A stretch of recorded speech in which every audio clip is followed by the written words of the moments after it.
Hi hello welcome to మంత్ర 5.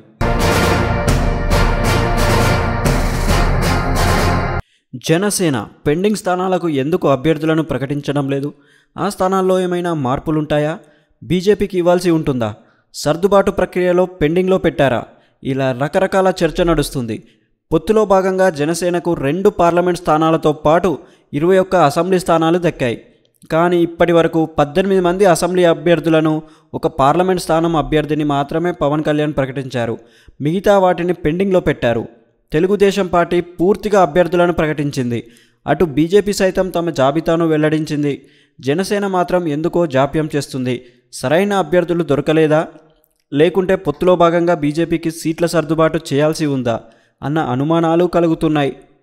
జనసేన ఇంకా 3 assembly స్థానాలకు అభ్యర్థులను ప్రకటించాల్సి ఉంది. పాలకొండ, విశాఖ సౌత్, అవనిగడ్డ నియోజకవర్గాలకు జనసేన అభ్యర్థులను ప్రకటించాల్సి ఉంది.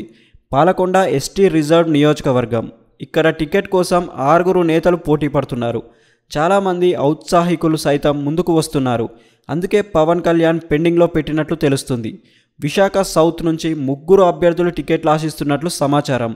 అందులో 2 కార్పొరేటర్లు కాగా మరొకరు ఎమ్మెల్సీ వంశీకృష్ణ శ్రీనివాస్. ఇటీవల వైసీపీ నుంచి జనసేనలో చేరారు. తనకు జనసేన టికెట్ ఖరారైందని చెబుతూ వంశీకృష్ణ శ్రీనివాస్ ప్రచారం కూడా ప్రారంభించారు. అవనిగడ్డ సీటుకు సంబంధించి విక్కుర్తి శ్రీనివాస్, బండిరెడ్డి రామకృష్ణ పోటీ పడుతున్నారు.